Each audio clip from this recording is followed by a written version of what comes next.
tiek pradėjome nagrinėti. Tai socialdemokratų plakatai teigia, kad per pastarąją kadenciją buvo įsteigti 12 privačių darželių ir tik 1 valstybinis. Tai jūsų nuomonė, ar privatus darželiai gali pakeisti valstybinius, o jeigu ne, tai ką mes galime padaryti, kad situacija būtų kitokia? Šiandien turbūt nėra tokia situacija, kai reikėtų kelti klausimą, ar privatus gali pakeisti valstybinius, ar valstybiniai turi stumti privačius. Klausimas yra, kaip padaryti, kad vaikai patektų į darželius, kad netrūktų jų, kad nereikėtų šimašiui nuvažinėti sistemos pusę 12 nakties, atėjus patikrinti, ar veikia, pasirodo nulaužė, pasidalino Facebook'ą, sako, dingtų iš ten, nes jau nulūžo ir neatsigaus. Tai yra, kad būtų tos išspręsti tie dalykai ir iš tikrųjų gerokai dar aukščiau kartelę kilstinti, apie ką dėja daugelis šiandien nekalba. Tai yra, mes gyvenam dideliam mieste.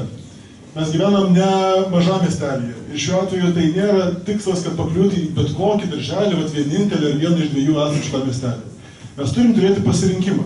Ar arčiau namų, ar arčiau darbo, ar arčiau uošvinės, ar daugiau kur laukia vaikas, ar daugiau kur viduje, ar daugiau šachmatai žaidžia, ar daugiau su kompiuteriais, ar dar ko nors daugiau. Mes visi turim įsivaizdavimą, kaip turi vykti ūkdymas. Ir tas įsivaizdavimas nebūtinai toks pat. Mūsų su Mykolu vaikai ėjo tą pačią grupę ir mes, vėlgi, turėjom įsivaizdavimą, broliai, žinot. Ir mes vėlgi matėm daug bendrumo, ko mums reikia ir Mykolui ir man, ir daug skirtingumų, kaip skirtingai reikia, sakykime, auklėti vaikus ir aš matau tų dalykų darželiuose. Dabar, jeigu mes norime tos įvairovės ir norime greitai, efektyviai ir pigiausiai užtikrinti prieinamas vietas darželiuose, tai be abejo privatus darželiai yra tas kelias, kuris gali padidinti pasiūlą. Ir mūsų receptas yra labai elementarus, ką Kauno rajonas beje pradėjo daryti. Tai yra po 100 eurų kiekvienam vaikui, kiekvieniems tėvams už kiekvieną vaiką nepakliuvusių į savivaldybės darželį. Tokia subsidija nepriartintų kainą privataus darželio prie valstybinio darželio, savivaldybei tai kainuotų pigiausia, pasiūla atsirastų greičiausiai ir įvairovė būtų didžiausia. Tai tuo keliu mes siūlome ir eiti, neina kalba apie išstūmimą ir neišstūmimą. Ačiū. Dabar pamačiau, ponai Paluckai. Na, čia yra klasikinis liberalo mąstymas, kuris buvo paneigtas praktikos. Tačiau pasakysiu vieną pavyzdį. 2011 metais buvo įvestas vaiko krepšinis. Tai yra dabar kiekvienas nepatekęs, kaip sakyti, valdišką, kaip jūs sako, darželį, privačiame darželė 4 valandos yra finansuojamas. Tai galima iš valstybės, ne vaiko krepšinį. Tai kiek jis atpigo dabar, tas vaiko vieta darželė? Į kiek neįpigo? Niekiek neįpigo. Tai čia yra vienas dalykas, tai yra šito yra praktikos dalykas. Antras dalykas, jeigu jūs vis tiek, čia yra ekonomikos, aš mačiau pavadinime žodį universitetas, tai kas atsitinka, kai jūs visiems duodat 100 eurų? Infliacija yra toks dalykas, ja? Kai privatus darželis žino, kad visi gavo po 100 eurų, tai ką jis darys, jis kainą mažina? Net vadovėliuose nėra tokių idėjų, kokias dabar Remigijus supranta dėsto. Trečias dalykas, pasirinkimo nėra, valdiškų darželių nėra prieinamumo, privačių yra. Ir jeigu mes dar už savivaldybės pinigus remsim privačius darželius, tai tas prieinamumas savivaldybės darželių dar mažės. Tokia ta logika. Pane Remigijau. Vadovėlį aš galiu jums parekomenduoti, kitą papildomą. Bet šiaip yra labai konkreti praktinė situacija. Aš jums galiu darželių pavadinimus nurodyti, kur ateina vaikas ir kai atsivėja tas krepšelis 60 eurų, kuris skiriamas yra iš valstybės, nes su pavėlavimu ateina tas krepšelis po kelių mėnesių. Būtent tada kaina iš karto ir sumažėja. 3/4 tos sumos. 1/4 pasiima darželis skatinimui auklėtojui, 3/4 sumažėja. Studijas mes matėm, atliko kitos institucijos, kurios labai aiškiai rodo, kad būtų užtikrinamas prieinamumas būtent per šitą principą. O apie kainas ir kad čia nevaldoma privačiam darželiui, aš tik noriu priminti, kad pagal pačios savivaldybės ataskaitą vaiko išlaikymas savivaldybės darželėje kainuoja apie 200 eurų per mėnesį. Ir čia yra neįtraukiant visų sąnaudų. Ir neįtraukiant visas sąnaudos ne mažiau kaip 300 eurų per mėnesį. Tai jeigu mes skirsim 100 eurų ir užtikrinam prieinamumą, kad ir vidurinės klasės žmonės nebūtinai didesnį atlyginimą gaunantis galėtų eiti, nesuprantu, kur čia bėda yra. Tai pasirinkimas ir efektyvus, greitas problemos sprendimas. Ką reikia daryti? Kas sumoka likus už 200 eurų? Ačiū. Ačiū, dėja. Kamerą buvo tik vieną kartą galima. Ir laikas jau baigėsi. tikrųjų, šiai dienai Vilniaus mieste lanko. Atsiprašau, bet replikos tikrai negalime sau leisti. Teikime prie jums klausimo geriau. Aš pratęsiu, nes tikrųjų labai daug jaunimo ir labai geros informacijos apie detalės. Pratęskime arba užbaigime tada, jeigu liks kažkokio papildomo laiko, sekundžių nuotraukų, bet dabar klausimas yra jums. Kaip jūs įsivaizduojate jaunų žmonių su negale ateitį dabar ir po to, kai jūs galbūt hipotetiškai pabuvosite Vilniaus miesto meru? Kaip pasikeis šitą situaciją? Žodžiu, hipotetiškai. Taip. Kaip keisti situaciją, kaip jūs įsivaizduojate ir kokius pokyčius galite? Iš tiesų dabar yra bendruomenės labai stiprios, su kuriuom yra derinama labai daug dalykų, ypač įdant arba statant namus ir investicijas. Nei vieno namo, nei vieno pastato negalima pastatyti be privažiavimų, patogių užlipimų neįgaliesiems. Iš tikrųjų dabar mes galvojame apie tai, kad padaryti ir vaikų darželį atskirą vaikams su negale. Tai tie klausimai, manau, iš tikrųjų yra tokie techniniai dalykai, kuriuos reikėtų spręsti kiekvieną dieną, nes neįgaliesiems yra be socialinių veikų yra labai svarbu ir infrastruktūriniai dalykai, ko iš tikrųjų Vilniaus mieste šiai dienai trūksta.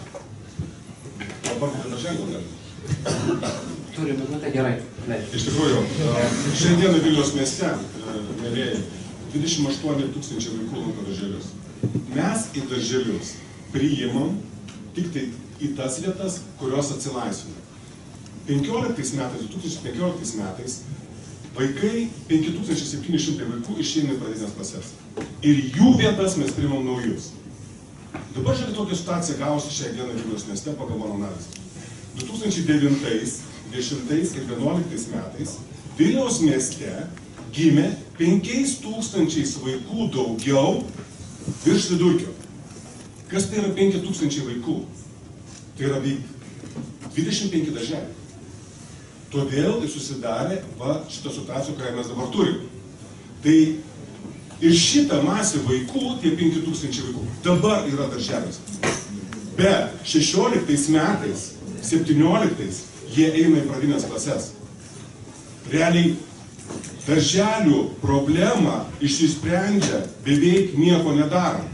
Bet ta banga, ta problema atsiranda pradinėse klasėse, pradinių klasių mokyklose. Ir dabar, kaip meras, mąstantis strategiškai ir numatantis nors porą žingsnių į priekį, jis jau dabar turės apie tai galvoti ir tą daryti. O ne pristatyti darželį, po to žiūrėti, kad jie tušti, arba galvoti, kaip juos pavers pradinių klasių mokyklos. Ačiū labai už atsakymą. Trumpai prieš repliką norėtumėm padėkoti Artūrui Zuokui, kad atėjo į mūsų debatus, bet dėja jis turi išvykti, tai paplokim visi.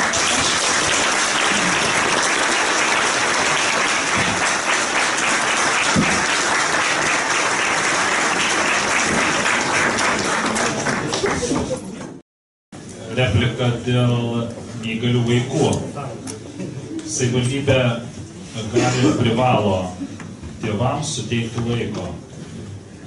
Statistiškai 100 gyventojų tam tikras nemenkas procentas gims vaikų turinčių fizinę, psichinę negalę ir labiausiai kenčia tėvai pirmiausia, nes jie yra pririšti prie savo neįgalių vaikų. Savivaldybė teikdama socialinius darbuotojus, kurie gali prižiūrėti, suteikia tėvam daugiau laiko, jie gali išeiti, pavyzdžiui, darbą, pasivaikščioti arba specialiuose centruose palikti tos vaikus.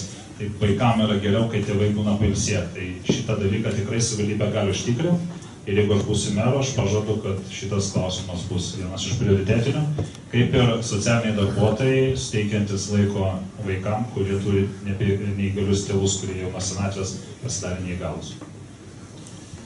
Replika bus? Ar jau? Aš pritariu. Jau pritarėt, gerai. Tuomet judėkim prie klausimo jums, ponia Plikė. Mes šiek tiek apie tai užnekėjom, tai pratęskim tą temą. Kaip jūsų manymu Vilniaus miesto savivaldybė galėtų paskatinti užsienyje studijavusius žmonės grįžti dirbti į Lietuvą? Ir taip pat, kaip galėtume paskatinti užsienyje gyvenančius žmonės siųsti savo vaikus mokytis į Lietuvą? Aš pirmiausia savo laiko sąskaitą noriu atsiprašyti Remigijos Šimašiaus, nes iš tikrųjų aš suklydau, jisai nebalsavo prieš, bet pasiteisinsiu, jisai balsavo kojomis, ta prasme, jisai neatėjo balsuoti už tą gyventojų pajamų mokesčio padidinimą. Bet visa frakcija balsavo. Bet jūsų šiandien pasakyta frazė, kuri tikiuosi video išliko, kad jūs visą naktį laužėt Zuoko darželių sistemą, tai jūs galbūt ir esate tas hakeris, kuris... Tai kelia įtarimų, kad jūs balsavot kojomis taip pat neatsitiktinai. Nu, aš pajuokavau, tikrai, atsiprašau, Remigijau. Aš manau, kad Vilnius puikiausiai galėtų tapti, išsikelt tokį ambicingą uždavinį Vilniaus politikai ir tas, kas taps meru, pavyzdžiui, aš. Padaryti miestą reemigracijos sostinę. Ir pirmiausia, per specialias programas jaunimui, kaip jos galėtų atrodyti, tai mes jau iš keletos kandidatų girdėjau ir, man atrodo, visi tie pasakyti pasiūlymai apie visokias lengvatas apgyvendinimo, nuomos, įdarbinimo tikrai yra galimos vienokio ar kitokią formą. Šiuo atveju gaila, kad išėjo Zuokas vis dėlto stočio Majausko pusėn. Taip įstatymas taip tiesiogiai neleidžia, bet savivaldybė visada turi daugybę galimybių ir viena iš galimybių, jūs galite pažiūrėti, kiek Zuoko draugų dirba viešų įstaigų direktoriais.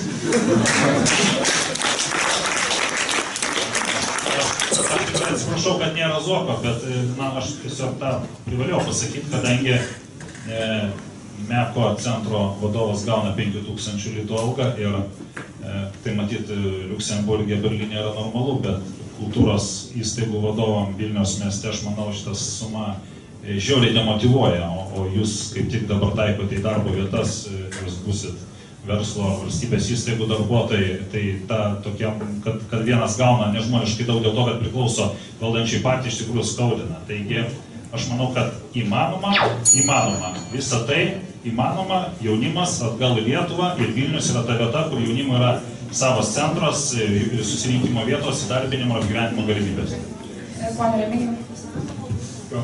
Iš tiesų tai yra kertinis klausimas Vilniaus ateičiai. Matai, jeigu įsivaizduojam, kad stovim kryžkelėje, ar bus užkampis Vilnius, ar bus tikrai centras, tai yra kertinis klausimas. Ir tiesą sakant, čia tas pats, ar užsieniečius atgal prikviesti grįžti į Vilnių, ar žmogų iš Ukmergės pakviesti Vilnių, ar Vilnietį pakviesti Vilnių likti. Aš kalbėjau ir su žmonėm, kurie studijuoja arba jauni profesionalai dirba užsienyje, ir su žmonėm, kurie steigia čia verslus. Ir visų panašios yra nuostatos. Tie, kurie studijuoja užsienyje arba dirba, jiems reikia dviejų dalykų. Jiems reikia patogaus ir draugiško miesto. Patogus ir draugiškas čia viešas transportas, darželiai, viešos erdvės, elementarūs dalykai, ko mums visiems reikia. Ir antro dalyko, jiems reikia labai kokybiškų darbdavių. Ta prasme, kad būtų draugiški ir geri darbo santykiai. Net nedidelis atlyginimas yra pagrindinė problema. Ne nedidelis atlyginimas, o būtent geri santykiai įmonė. Žiūrint iš darbdavių pusės, iš investuotojų, vėlgi, jie nori pritraukti žmonės ne tik lietuvius, jie nori iš Berlyno, iš kitur pritraukti ir darbuotojus. Jiems vėlgi reikia to paties. Draugiškos, geros atmosferos, viešo transporto ir kitų dalykų. Ir geroji žinia yra, kad visą tai įmanoma pasiekti. Čia jūs padarys? Taip, be abejo. Tai ką jūs dirbsit? Remigijau, kada jūs dirbsit, kai reikės pas darbdavius reguliuoti mikroklimatą jau darbo vietai? Galima sakyti trumpai. Trumpai. Šiandien Vilniuje, nors yra beveik 8000 naujų darbo vietų sukurta paslaugų centruose, jeigu pasilyginame su Vroclavu arba Krokuvu, panašaus dydžio miestais, tai yra 3 kartus mažiau. Kai ateina konkurencija dėl naujų darbo vietų, konkuruoja darbuotojai, tai konkurencija Vilniuje yra apie 5 kartus didesnė į vieną vietą negu tenai. Kodėl? Todėl, kad tenai savivaldybės geriau atlieka savo namų darbus. Ir tai yra paprasta kaip 2 kartu. Tai yra globali rinka ir globalioje rinkoje mes galime būti konkurencingi tada, kai tiesiog būsim geresni ir miestas kaip bus geresnis. Ar bus atsakymas? Ne, bus atsakymas. Gerai. Tai klausimas ponui Paluckai. Kaip jūsų nuomonė jaunimo užimtumą ir pačią miesto ekonomiką skatina, lemia tie madingiai startuoliai? Ar žadate juos skatinti, jeigu taip pakvies priemonės? Aš jau prieš tai savo svarbiausiam pasisakymę sakiau, kad Vilniuje perspektyva, apskritai aš matau augimo perspektyvą, aš matau aukštos pridėtinės vertės produktus turinčius įmonėmis. Tai yra aukštos technologijos, tai yra inžinerinės paslaugos, tai yra tai, kas šiuo metu, tiesą sakant, po truputį vyksta. Tai aišku, gaila, kad išėjo Artūras, nes nepaisant to, kad mes čia ginčiamės labai spalvingai ir labai išraiškingai, bet kai kada reikia pripažinti, kad kai kurie darbai vyksta teisingai. Tai aš manau, kad gerbiamas Jonas nenuneš Artūrui tų gerų žodžių, nes jie irgi konkuruoja. Bet šnekant vis tik apie startuoliai kol kas. Startuoliai vis tik tai kol kas nesukuria didelės dalies ekonomikos, bet jie sukuria visą taip vadinamą ekosistemą. Tai yra prie tų startuolių, prie gerų pavyzdžių jungiasi kiti. Tada jaunimas nebijo imtis verslo, nebijo rizikuoti. Mano viena iš įmonių taip pat yra aukštųjų technologijų įmonė. Buvo laikotarpis, kai nei savivaldybė, nei ministerijos neremė tokių dalykų. Atsirado programos, atsirado informacija, atsirado drąsa rizikuoti. Šiuo metu mes užsiėmam elektromobilių valdymo sistemų projektavimų ir gamybą. Čia yra Vilniaus ateitis, nes pati valstybės politika akcentuoja tai, kad miestai, didieji miestai, ypatingai Vilnius, nebebus taršios gamybos miestų. Tai yra, čia yra brangi žemė, čia yra brangios verslo pradžios investicijos ir daugelis kitų dalykų. Bet čia yra universitetai, čia yra daugybė jaunų, protingų žmonių, kurie gali kurti didelę pridėtinę vertę. Tai aš tikiu, kad startuoliai dar savo vaidmenį suvaidins. Juos tiesiog reikia palaikyti, juos reikia remti. Ir tai tuo iš tikrųjų itin intensyviai užsiima ūkio ministerija, vyriausybės, savivaldybės finansinės galimybės yra šiek tiek ribotesnės, bet moralinis bent jau palaikymas, administracijos procedūrų palaikymas privalo būti ir mes tikrai palaikysim tas iniciatyvas. Pana Panimajauskai, mikrofonas tai jį pasiekia. Dėkuoju. Na, iš tikrųjų, savivaldybė gali kažką padaryti ir turi padaryti. Vienas iš tokių populiarių sprendimų, kurios daro vakaruose savivaldybės, valstybės, tai norint paskatinti startuolius kurtis, jos atskleidžia visą turimą informaciją apie savivaldybę. Viską. Ir apie finansus, ir apie struktūrą, apie sprendimų priėmimus, ten, sakykim, nuo autobusų, visos informacijos maršrutų pirkimų, dėliojimų, kokybių, standartų ir visų kitų iki Vilniaus vandenų.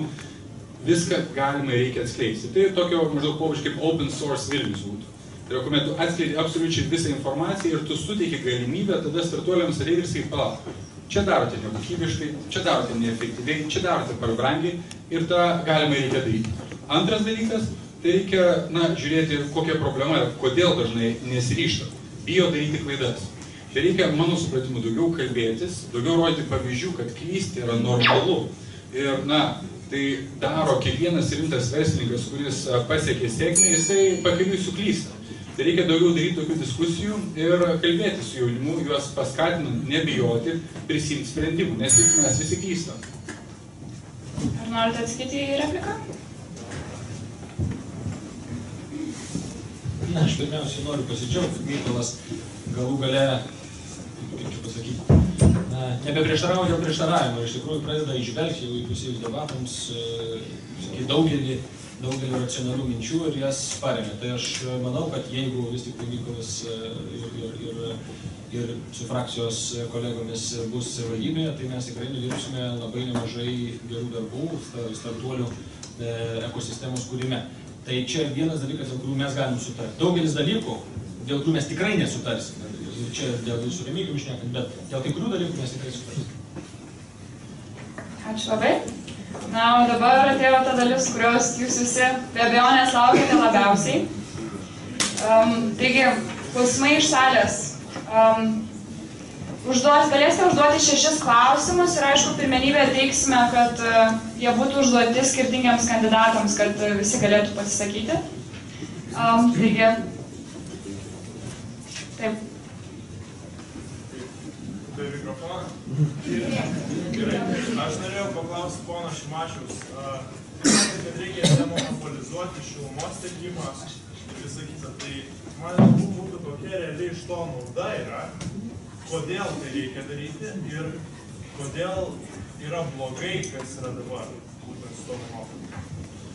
Matot, kai pradame kalbėti, kodėl yra blogai, tai mes galime iš karto leistis tam tikras, labai bjaurias detalės. Pavyzdžiui, apie tai, kad per paskutiniosius mėnesius po 1 000 000 eurų dujų nuolaidos nesugebėjo Vilniaus Energija pasiimti. arba kad kaip biokurą perka Vilniaus Energija, tai perka beveik dvigubai brangiau negu daugelis privačių įmonių ir iš esmės tik tai šiek tiek pigiau negu dujos. Ir tas biokuro nauda, jinai realiai ištirpsta. Arba kai ateina prie daugiabučių namų administravimo, matome, kad iš esmės tose pačiose rankose yra ir namų administravimas, administratoriai, kurie atsakingi ir už renovavimą, ir šilumos gamybą ir tiekimas. Ir kai visą tą voratinklį turime, tai mes matome, kad ta nauda kažkokia, kuri kadaise buvo duota, investavimas, pakėlimas tam tikro valdymo kokybės Vilniaus Energijos, buvo tikrai gerų dalykų ir buvo pastumėjimo, ta nauda yra visa suvalgyta ir ne vartotojai patiria tą naudą, o visai kiti asmenys. Čia yra blogai, kas yra. Dabar, ką reiškia konkurencija, tai aš pavyzdį tik labai konkretų pasakysiu. Netgi Grigiškių įmonė, kuri perteklinę turi šilumą, per orą išleidžia, iš esmės ekonomizerių nepasistato, net ir kelis metus vargsta su savivaldybė ir Vilniaus Energija, tai ten pasijungti, tai tą padaryti. Elementariai, tai yra ekonomiškiau. Bulvės visą laiką yra pigesnės, kai ne vienas pardavėjas, o keli yra. Tai čia, kaip ir visur kitur. Dėja tas pats. Taip. Dovydas Karolskis, jaunųjų konservatorių lyga. Šiaip klausimą ruošiu ponui Zuokui, bet kadangi jis pabruko uodegą, ačiū Dievui poną Pinskų turi. Tai iš pat pradžių norėjau demaskuoti poną Zuoką, kuris pasakė, palygindamas nedarbą, tada, kai valdė liberalų ir konservatorių koaliciją ir tada, kai valdė būtent dabartinę. Tai jis pamiršo tokį dalyką, kaip jis ten vadinas, pasaulinė ekonominė krizė berods, ne? Taigi, ponė Pinskau, jūs ir apskritai jūsų valdančioji dauguma, kelių partijų koalicija pasisako už tai, kad nebūtų menkinamos labai stipriai išlaidos, kad kiekvienas žmogus mūsų Vilniuje gyventų kuo geriau, kad gautų tam tikras paslaugas, nesvarbu ta skola. Bet prisiminkime kitą dalyką, kitą atvejį. Jeigu miestui, savivaldybei yra svarbu, kad žmonėms būtų gerai, o studentui irgi yra svarbu, tarkim, mokytis ir gauti aukštus pažymius. Amerikoje dėl to studentai vartoja metamfetaminą. Ir tu gali sykį metamfetaminą vartot, pasiruošti vienam egzaminui, antram egzaminui, bet po kelių egzaminų tu tiesiog mirsi. Ar taip išleisdami pinigus, taip netaupydami, nes nepražudysi Vilniaus iki tol, kol jis galės pakilti.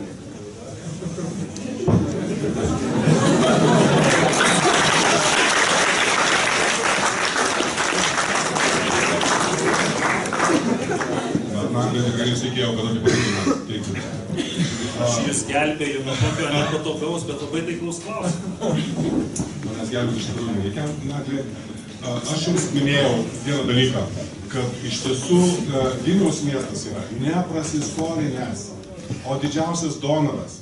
Ir aš, kaip Vilniaus miesto meras, pirmoje eilėje privalau ginti Vilniaus miesto interesus. Ir privalau padaryti tai, kad mes turėtumėm normalias, tikras pajamas. Skaidrumas, taip, jis privalomas. Sąžiningumas, jis privalomas. Tai čia tokie dalykai, apie kuriuos aš net nenoriu diskutuoti. Ir šiai dienai noriu pasakyti apie išlaidas. Pasidomėjau dėl viešosius pirkimus, kiek Vilniaus miestas sutaupė pinigų, pirkdamas per viešosius pirkimus nuskaičiuojamusius vertės. Nuskaičiuojamusius vertės Vilniaus miestas sutaupė 45 milijonus litrų. Nupirko pigiau, negu buvo padarytos sąnaudos. Ir Vilniaus miestą meras privalo ginti nuo iki visur ir visada.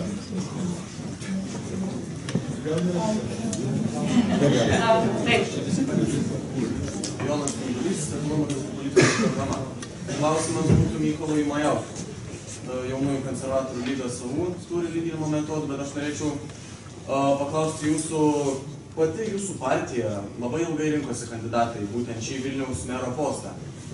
Ar tikitės, kad partija jūs vieningai palaikys savivaldybėje, žinant dabartinę situaciją, kad merų reikės valdyti su koalicija sudaryti iš įvairių partijų ir savivaldybėje jų taip pat gali būti daug? Ar tikite, kad partija jūs palaikys, kai partijoje buvo toks konfliktas dėl mero posto?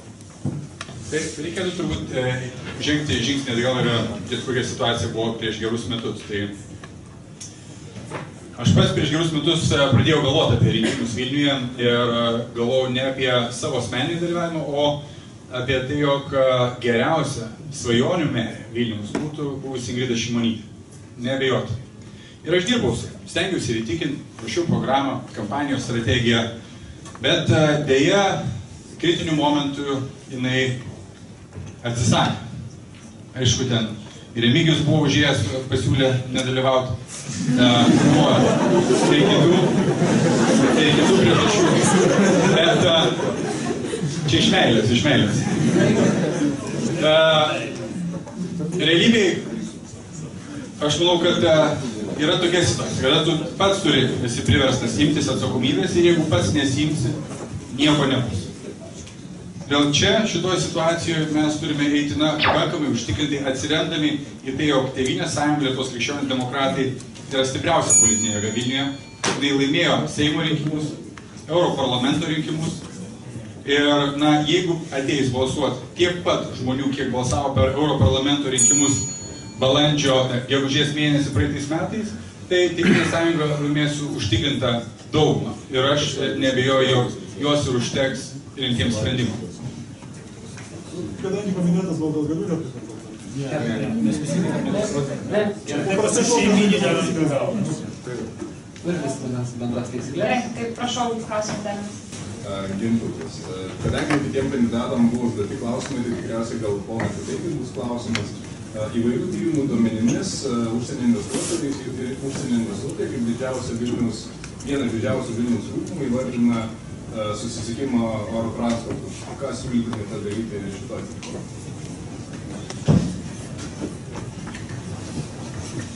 Kritikuoju Zuoką dėl neskaidrumo ir dėl santykių su monopolija, viena iš monopolinė verslo grupė, tai yra su IKOR, bet dėl jo pastangų darant įmonę susisiekimo taksi ir dėl oro uosto aš jam pritariu. Jisai tai daro todėl, kad yra priverstas, nes vyriausybė išleido savo rankų, iš esmės leido subankruotinti tyčia oro uostą ir tokiu būdu privertė aerolinijas. Ir tokiu būdu privertė Vilniaus miesto merą rūpintis vis dėlto, kad tokios linijos atsirastų. Iš esmės jis atlieka vyriausybės funkciją. Tas linijas reikia perduoti vyriausybei. Jinai prisidirbo, tegul jinai iškapė. Bet ko tokios linijos turi būti, tai aš tikrai žinau, aš daug metų buvau Vilniaus politikų, po to daug metų Klaipėdos politikų, Klaipėda be Palangos oro uosto egzistuoti iš tikrųjų, jeigu nori būti rimtu uostamiesčiu, rimtu poilsio centru, be oro uosto egzistuoti negali. Todėl šitą prasme Zuokas daro teisingai, tik tai reikia atiduoti vyriausybei. Ačiū. Ar turim dar klausimą? Bet kuriam iš kandidatų? Taip. Kadangi niekas neklausia. Gal galėtum atsistoti? Galiu. Labai aukštas, bet Gediminas, studentas į savo klausimas, galbūt Gintautui Paluckui. Niekas nekalbėjo apie susisiekimą, apie transportą, bet, kaip sakant, Vilnius labai, pasižymė problemom su kamščiais.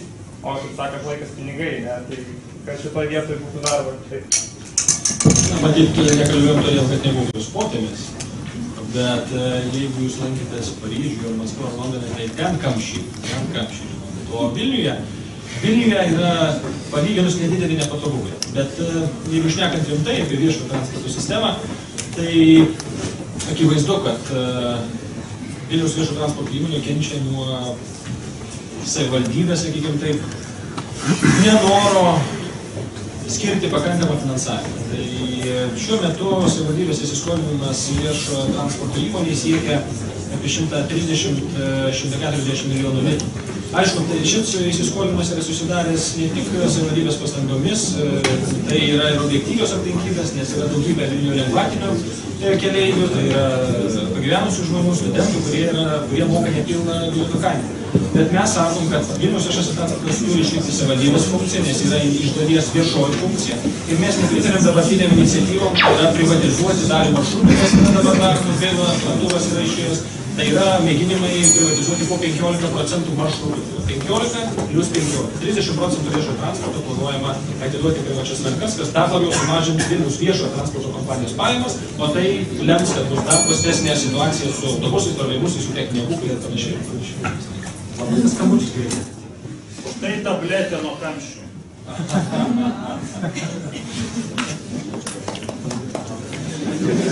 Paskutinį klausimą. Bet kuriam iš kandidatų. Ar yra bet? Jeigu ne, tai gal tada ir pajudėkim prie jūsų baigiamųjų kalbų, ar ne? Taigi, pradėsim nuo pono Majausko, turite minutę baigti po šnekėjimo. Dėkuoju. Tai aš manau, kad atėjo metas permainų. Ir tai jaučiu vaikščiodamas, bendraudamas su bendruomenėmis per butus, eidamas, kalbėdamas, besibelsdamas. Kalbėdamas su verslininkais Vilniuje, kalbėdamas su seniorais, kalbėdamas su studentais, visi jaučia ir sako, kad atėjo metas permainoms. Ir aš to tikiu, nes manau, kad Vilniui reikia padaraus šeimininko, kuris sutvarkytų finansus. Kaip Lietuvos Respublikos prezidentė Dalia Grybauskaitė pasakė, kad reikia atsisveikinti ir su Rubikoniniu Ikoru, užvaldžiusiu šilumos ūkį. Ir reikia sugrąžinti realią savivaldą gyventojams. Reikia padaraus šeimininko, kuris sugrąžintų meilę tėvynei. Tai yra, atsisveikintų su sovietinėmis skulptūromis ne tik nuo Žalio tilto, bet atsisveikintų su sovietiniu paveldu ir iš Vilniaus miesto savivaldybės. Ačiū.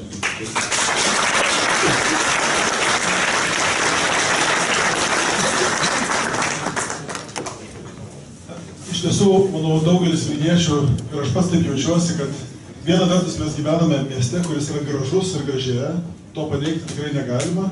Kita vertus susidurime su faktu, kad savivaldybės paslaugos tikrai nėra tokio lygio, koks yra pats miestas ir kokio lygio yra Vilniaus žmonės. Ir čia daug kas atsiduria tokioje savotiškoje dilemoje. Mes įpratome, kad viskas gerėja, nepaisant to, kad savivaldybė dirba blogai. Ir įpratome ir atrodo, kad turime gyventi su to ir su dalimi neišspręstų problemų ir lyg ir viskas gerėja, bet lyg ir dalis problemų neišspręsta, lyg ir sąžiningumo, efektyvumo, atsakingumo problemos lyg ir amžinos. Tai aš turiu gerą naujieną, kad nėra tai neišvengiama.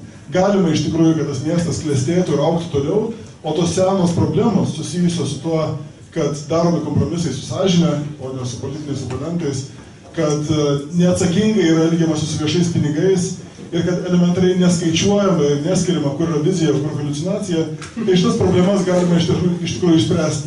Ir Vilnius gali klestėti dar smarkiau, kai su tomis problemomis bus susitvarkyta. Aš asmeniškai ir Liberalų sąjūdis pažadame būtent tokiais principais vadovautis ir Vilnių vesti į priekį. Ačiū.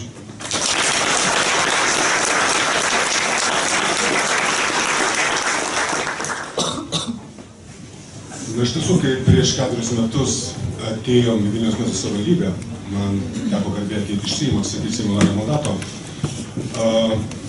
situacija buvo labai sudėtinga. Atidarėm stalčius, ieškojom projektų, o stalčiai tušti. Nei vieno projekto.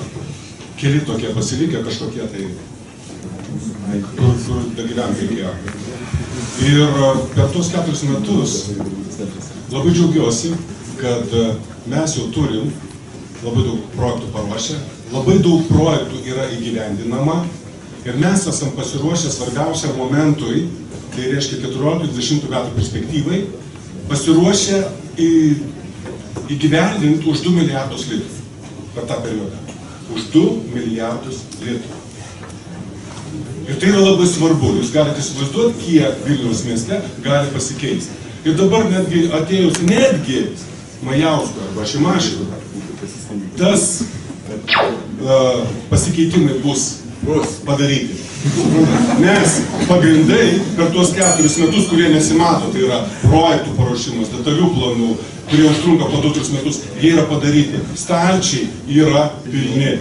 Ir patikėkit, po to sakys, kaip mes kokie mes geriai ir taip toliau. Bet iš tiesų nuopelno šitoj vietoj tikrai nebus tų permainom arba viskas bus gerai. Bus gerai ir be jų.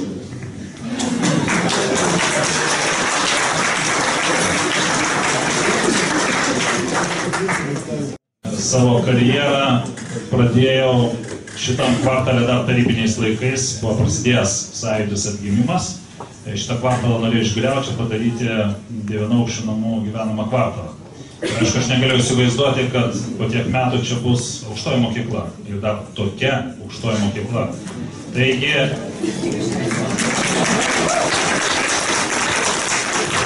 Iš tikrųjų, aš antrą kartą čianais, aš labai džiaugiuosi. Pirmą kartą aš irgi buvau pakviestas prieš keliarius metus į debatus. Ir man buvo labai keista, kad 20 metų Lietuva vystosi demokratijos kryptim, o debatų mažėja. Ir jūs buvo ta maža sala, kurie tie debatai iš esmės atsikūrė ir atsirado. Jūs tą virusą prieš keletą metų išplatinot po visą Lietuvą. Taigi, Lietuvos sąrašo kandidatų sąrašas skiriasi nuo kitų kandidatų tuo, kad yra 9 mokslų daktarai. Lietuvos politikai labiausiai trūksta vakarietiškos kultūros. Jie gali atnešti tik išsilavinę žmonės, akademiniai žmonės, mokslo žmonės. Balsuokite už Lietuvos sąrašą numeris 9, už jo kandidatą į merus mane.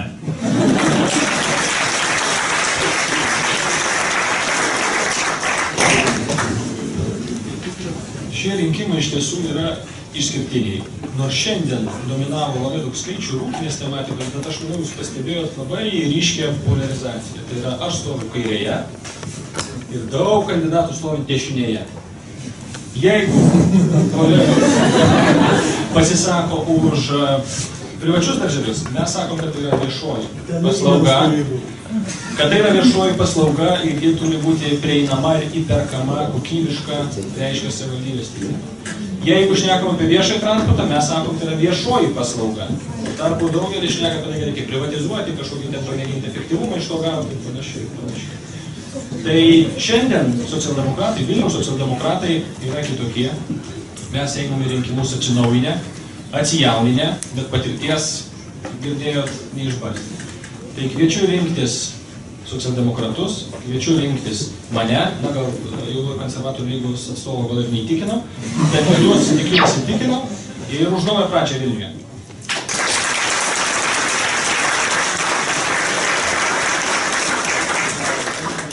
Ačiū visiems kandidatams, ačiū, kad atėjot, ačiū jums visiems, kad šiandien čia su mumis buvot. Ir linkiu nepamiršti sekmadienį būti pilietiškais ir balsuoti už tą kandidatą, kuris jums atrodo geriausias.